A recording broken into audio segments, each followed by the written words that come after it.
Chapter 3.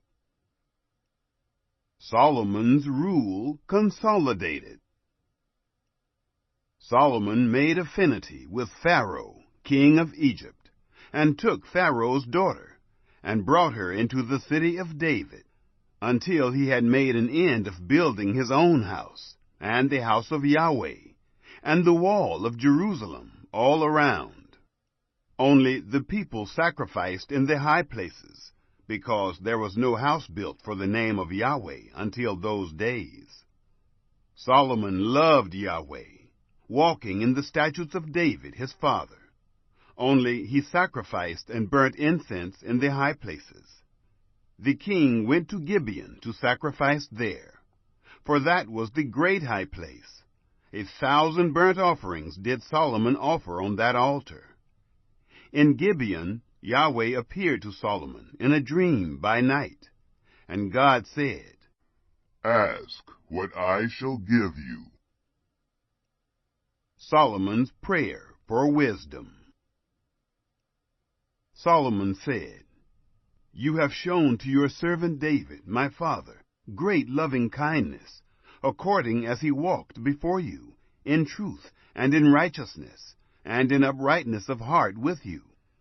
You have kept for him this great loving kindness, that you have given him a son to sit on his throne, as it is this day. Now, Yahweh, my God, you have made your servant king instead of David, my father. I am but a little child. I don't know how to go out or come in.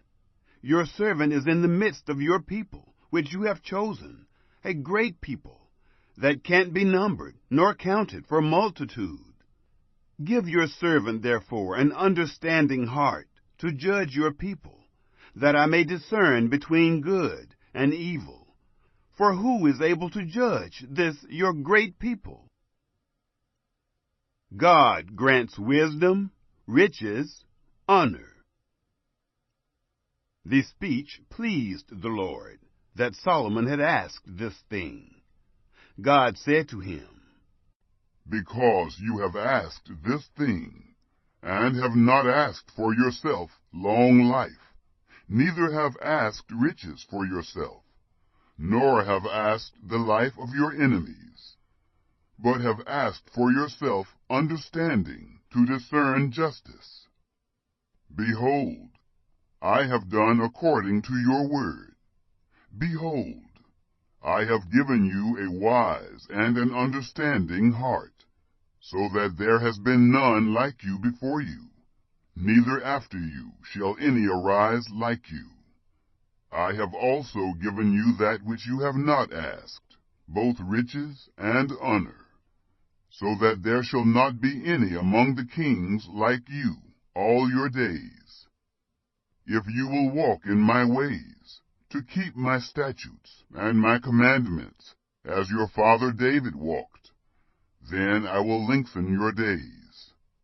Solomon awoke, and behold, it was a dream.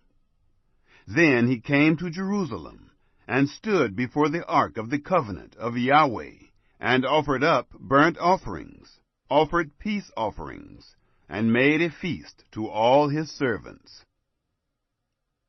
Solomon judges wisely.